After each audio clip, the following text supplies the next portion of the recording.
Good afternoon. मैं Uwais Ali Chanakya IAS academy Amritsar centre से हूँ। मैं डायरेक्टर हूँ इस ऑर्गेनाइजेशन का पंजाब में। हम एक अवेयरनेस प्रोग्राम, बेसिकली हम सिविल सर्विसेज की तैयारी कराते हैं, स्टेट सर्विसेज की तैयारी कराते हैं, PCS की। और हम आज एक प्रोग्राम ऑर्गेनाइज कर रहे हैं जो 20th को है हमारी एकेडमी में, B block Ranjit avenue Amritsar में, जिस प्रोग्राम में हम अच्छे बड़े मोटिवेशनल स्पीकर के मिश्रा सर को बुला रहे हैं, जो again chairman Chanakya IAS academy है, और मिस्टर यूनुस को बुला रहे हैं जो कमिश्नर हिमाचल प्रदेश से कमिश्नर हैं। इन दोनों को हमने इस प्रोग्राम के लिए इसलिए इनवाइट किया है ताकि ये अवेयरनेस बड़े स्टूडेंट्स में, पंजाब में पर्टिकुलरली अमृतसर जैसे रीजन में, यहाँ अवेयरनेस थोड़ी कम है सिविल सर्विसेज और स्टेट सर्विसेज की। बहुत सारी चीज़ें हैं जो बच्चे नहीं समझ रहे अभी, जिनको आइडिया नहीं है कि इसकी तैयारी कैसे की जाए, कौन कौन सी चीज़ें हैं जो ख्याल रख के करना पड़े, या फॉर दैट मैटर बहुत सारे स्टूडेंट्स हैं जो बाहर जाना चाहते हैं अभी।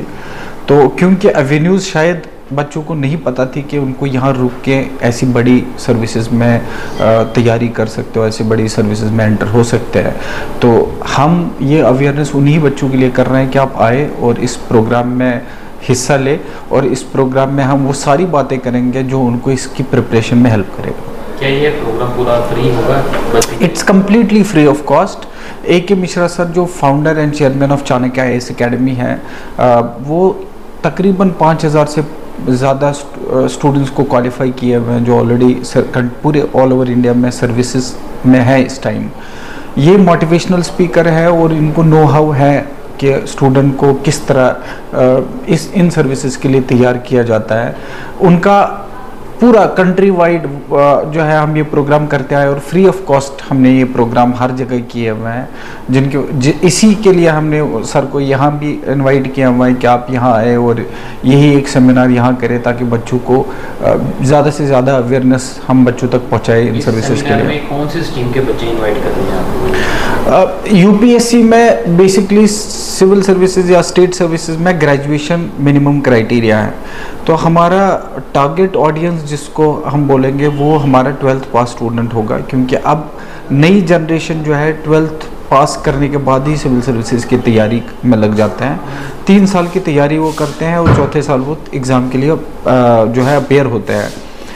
12th पास से लेके मास्टर्स जिन्होंने PhD किया हुआ है, मतलब क्योंकि 21 से लेके 32 तक इसमें एज क्राइटेरिया है। तो ये सारा जितने भी स्टूडेंट इस एज क्राइटेरिया में फॉलो करता है उन सारे लोगों के लिए प्रोग्राम होगा। जैसे कि आज पंजाब में बहुत ज़्यादा लोग बच्चों का बाहर जाने का क्रेज़ है, उसके कंपेरेटिवली अपने यहाँ पर रह के तैयारी करने में बेटर फ्यूचर आपके अकॉर्डिंग कहाँ पर दिखता है? देखिए, मुझे नहीं पता कि एक्चुअली माइंडसेट क्या होगा बच्चों का बाहर जाने का। ऑनेस्टली अगर मुझसे पूछोगे तो बाहर जाना is not a viable option for anyone. आप अच्छी एजुकेशन हासिल करो, आप बड़े से बड़े एग्ज़ाम्स को क्रैक कर सकते हो अपने दम पे। ये एक ऐसा एग्ज़ाम है कि जितनी मेहनत करोगे उतना बड़ा आपको फल मिलेगा। आप सिविल सर्विसेज में IAS बनो, IPS बनो, फॉरेन सर्विसेज में जाओ, रेवेन्यू सर्विसेज में जाओ, ऑडिट, एक्साइज, कस्टम, दुनिया भर की सर्विसेज है इसमें। अगर आपने बाहर ही जाना है तो मैं समझता हूँ कि अगर एक इंसान ये डिसाइड करता है कि मुझे बाहर जाना है, ग्रेजुएशन वहीं से करनी है, वहीं नौकरी करनी है, तो उसको 20-25 लाख रुपए इजीली खर्चा हो सकता है और 8-9 साल वहाँ स्टेबल होते होते में लगता है। अगर किसी को बाहर ही जाना है, किसी कंट्री में सर्व ही करना है, अपनी कंट्री को सर्व करो, वहाँ आप फॉरेन सर्विसेज क्लियर करो। UPSC का एग्ज़ाम साल, 1.5 साल या 2 साल मैक्सिमम आपको तैयारी में लगेगा। उसके बाद इस एग्ज़ाम में अपियर हो, क्लियर करो और फॉरेन सर्विसेज में चले जाओ। एक क्या आप देश का नाम रोशन करोगे, देश के लिए सर्विस करोगे, प्लस जो आपको लाइफ चाहिए उससे बेहतरी लाइफ मिलेगी फिर उस कंट्री में।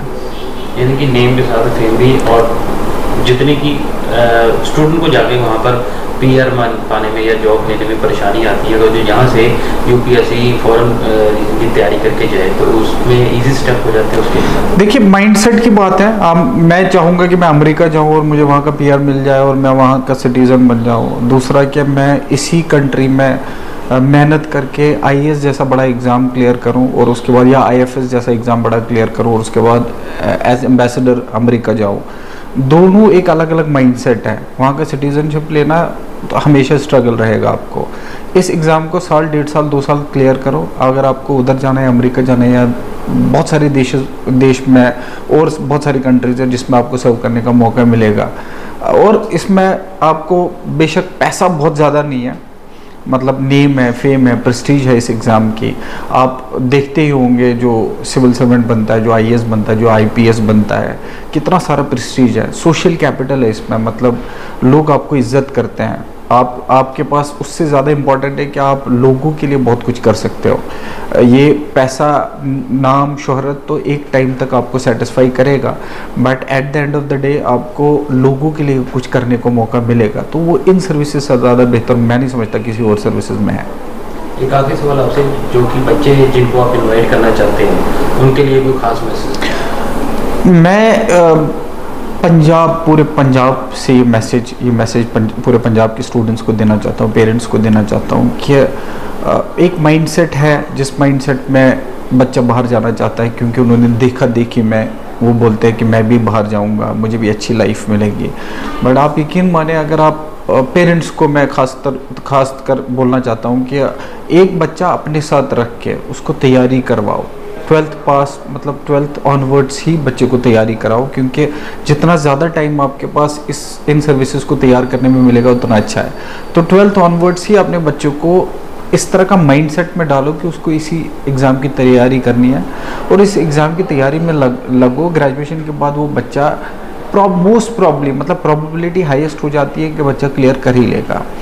और ये सिर्फ सिविल सर्विसेज और स्टेट सर्विसेज को क्लियर करने का नहीं है, बाकी सारे एग्ज़ाम्स हैं जो गवर्नमेंट जॉब्स के से रिलेटेड जितने भी एग्ज़ाम्स हैं ये सारा कवर कर लेता है। सारे एग्ज़ाम्स दे सकता है, सारे एग्ज़ाम्स क्लियर कर सकता है, प्रोवाइडेड वो बच्चा सिंसियरली तैयारी करे। और मैं ये भी बोलना चाहता हूँ कि ये सिविल सर्विसेज की पढ़ाई सिर्फ और सिर्फ सिविल सर्विसेज मतलब एज ए जॉब लेने की नहीं होनी चाहिए, क्योंकि ये 360 डिग्री बच्चे को तैयार करता है। ये एज अ पर्सन ग्रो कराएगा उसको। मतलब मैं समझता हूँ कि ये जो सिविल सर्विसेज में यूपीएससी ने जो पूरा यूपीएससी का सिलेबस दिया हुआ है ना, ये आइडियली कॉलेजेस में भी होना चाहिए, ताकि ये नो हाउ, मतलब लोगों को, इंसान को आगे कैसे बढ़ना है, विजडम बढ़ेगा, इंसान की ह्यूमिलिटी बढ़ेगी। मतलब एक बेहतर इंसान बनाने के लिए भी ये पढ़ाई बहुत ज़्यादा ज़रूरी है।